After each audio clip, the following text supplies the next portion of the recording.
Kenyans, peace of God be with you. It is evidence that ever since the coronavirus found its way into our country, our life has never been the same. Our life has been affected in various areas, including health-wise, socially, and economically. I'd like to touch on the economic impact of coronavirus. But before I jump there, I would like to appreciate and congratulate our doctors, our nurses, and each and everyone who is in medical fraternity. We thank you, we appreciate you, you are our frontline soldier, and we appreciate your inputs in an attempt to save our lives. We always pray for you, and you will always be in our heart for the sacrifice that you have made to save our life. May God bless you all.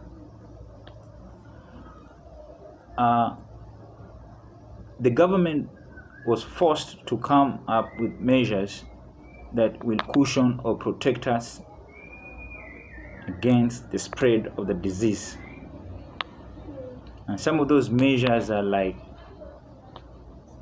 lockdowns, social distance, wear of a mask, wash of our hands regularly.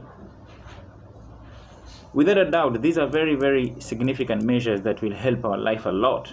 They'll save life. But just like any other thing, there's always pros and cons. Some advantage of those measures that, of course, will save our life, and some of the disadvantages that they have drastically reduced economic activity of our country. Ultimately, the GDP of our country will decline. The projection will not hit the target as projected. And because of this, business activity has gone down to the local level.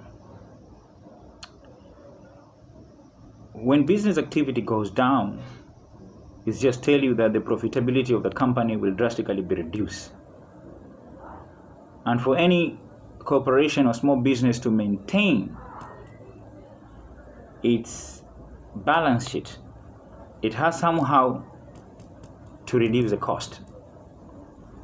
And one of the easiest way that company use to reduce their cost is to lay off employees. And because of that, thousands, if not millions of Kenyans are currently without a job. At the same time, when business activities goes down, it means the products and goods and service are also not available at their optimal capacity. That creates a shortage of those goods and service. Ultimately will lead to rise in price. So this is a problem that has affected both sides, the demand side and the supply side. So without a doubt, this is a very complex and dynamic problem. That is why all over the world, economy has heavily been affected, including the first world country, are now on their knees, trying to come up with each and every wrapped up measure to rescue the economy. You should not forget that Kenya is a third world country. It means that our economic muscles cannot match the countries such as China, United States, that have good balance sheets. Our country has been operating on deficits even before coronavirus. So in addition to coronavirus, it means that our budget has received an additional constraint, because in any way, the GDP will go down, and at the same time, the government will be forced to spend more to cushion its citizens. This is a double tragedy. That is why you hear always the president say that we should put politics aside and concentrate on how we are going to help our people in this trying moment.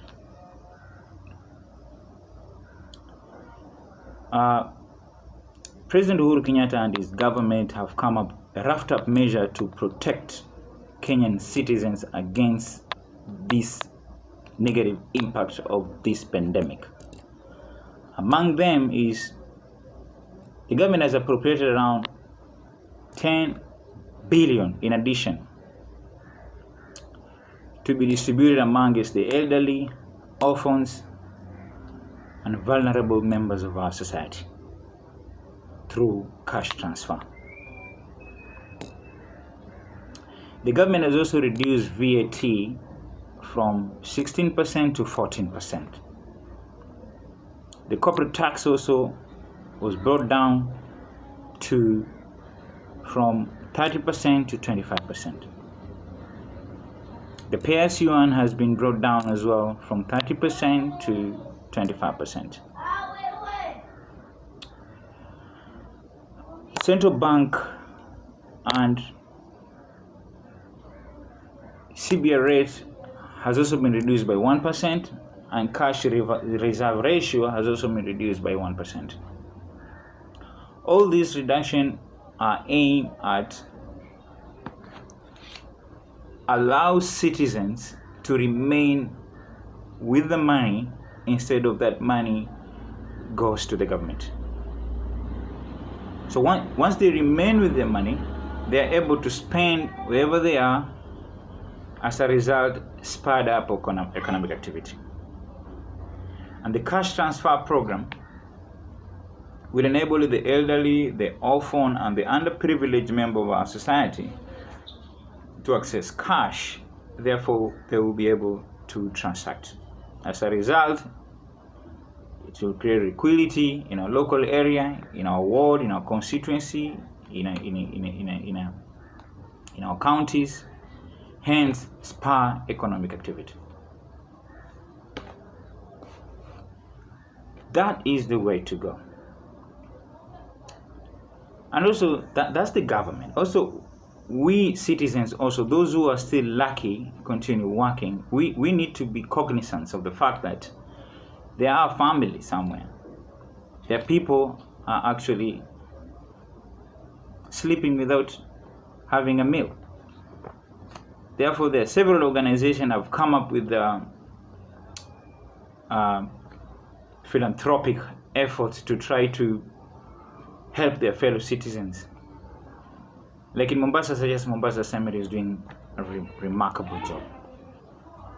The county government of Mombasa has also come up with some food redistribution program, which is doing a wonderful job to the underprivileged members of our community. The Kazi kwa Vijana program of government is actually keep our youth busy, and at least they're getting something in which they'll be able to use, and as a result, we're going to have that circulation of cash in our constituency. That is what I wanted to touch about, and therefore, I believe that is the conversation that Kenya we are supposed to have. Because once we have that conversation that the government measures that is trying to help us as a citizen through the stewardship of President Uhuru Kenyatta, it will definitely make us to concentrate on what then can we do to assist our president in pursuing these good motive. I understand there's some area that need to be taken care of. Maybe people are misusing public money or something like that. But as much as we are concerned about that, but more emphasis should be put on the measures that have been introduced, because by doing so, we will be able to follow up on the effectiveness of those measures, and in the end, we'll be able to reduce that misappropriation of public funds. As opposed to look at the negative information about what's going on in the government, we should be focused on the positive information.